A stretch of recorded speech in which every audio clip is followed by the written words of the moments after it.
Bonsoir à tous. Les images que vous allez voir ce soir sont spectaculaires, rarement vues à la télévision, et pourtant elles ont été tournées chez nous en Suisse romande. Le poids des lobbies industriels et la dépendance de notre société à cette haute technologie brouillent les appels à la précaution. Il est temps pourtant de les entendre, ces appels.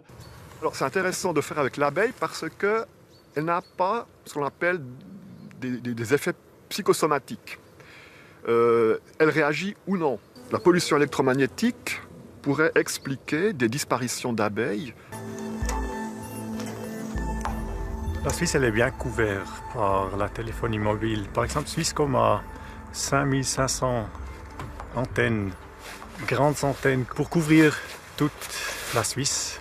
Et on a aussi des microcellules, c'est plutôt des petites cellules qui sont utilisées en ville pour vraiment servir la capacité aux personnes qui veulent transférer des données.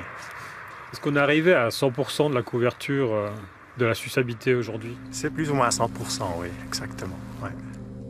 Il faut bien se rendre compte que nous sommes tous électrosensibles. Mais en fait, nous ne sommes pas tous électro-hypersensibles. Et c'est ça la différence. L'électro-hypersensibilité est considérée comme une maladie en Angleterre. Comme un handicap en Suède, où elle est prise en charge et considérée comme une infirmité physique liée à des causes environnementales, mais elle n'est pas reconnue par la Suisse. D'où la question suivante, les normes d'émission en vigueur nous protègent-elles efficacement du rayonnement électromagnétique? Il faut savoir que les normes ont été faites bien tardivement, à partir du moment où tous les équipements électriques étaient déjà instaurés.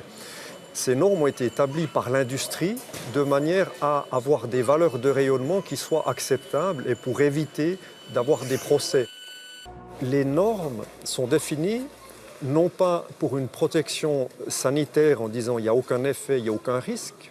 Elles disent simplement au-dessus de ces valeurs, on est certain qu'il y a un risque d'effet biologique à court terme. Et en fait, on a un peu travesti ce message en disant en dessous de ces valeurs, il ne se passe rien. Je trouve que comme Parlement de milice, on atteint presque notre seuil de compétence.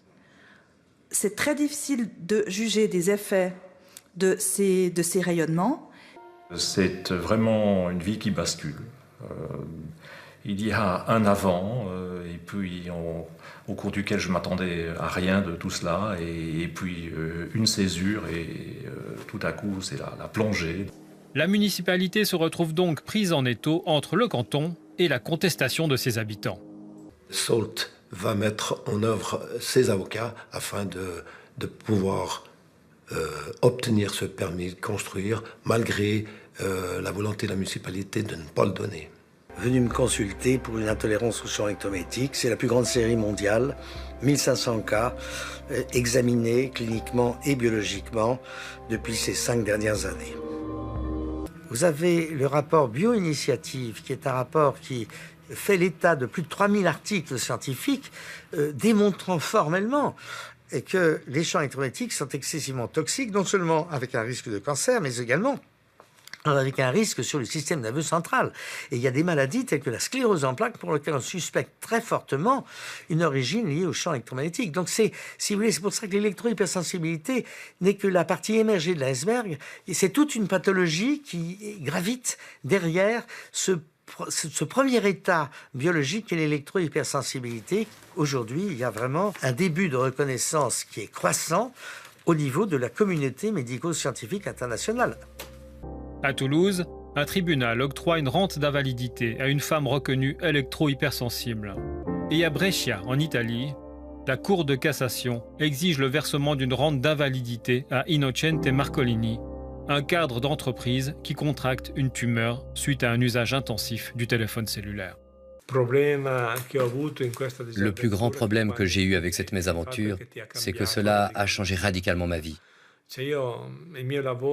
Mon travail, ma profession me plaisaient énormément. En 2011, le Centre international de recherche sur le cancer, une agence de l'OMS, classe les champs électromagnétiques de la téléphonie mobile, du sans-fil et du Wi-Fi comme des cancérigènes possibles.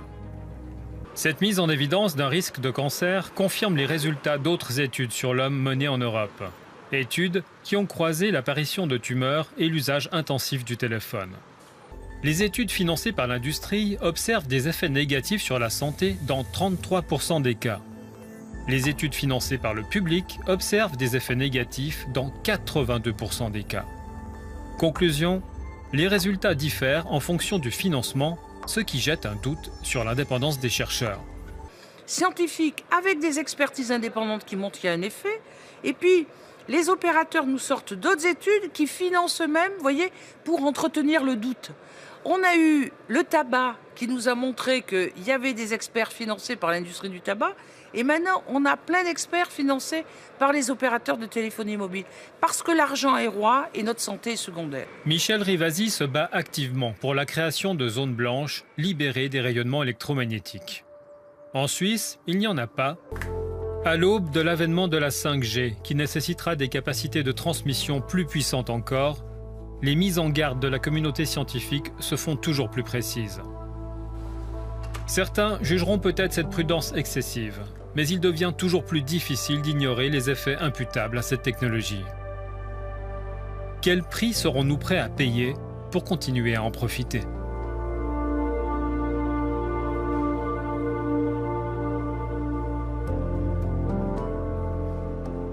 Sachez encore qu'un autre tribunal italien, à Ivrea cette fois, a également donné raison à une autre victime du téléphone portable, Roberto Romeo, et jugé que sa tumeur cancéreuse développée à l'oreille était due, comme Innocente Marcolini, à l'usage de son appareil durant de longues heures. Prudence donc, et privilégiez les SMS, le haut-parleur et les écouteurs.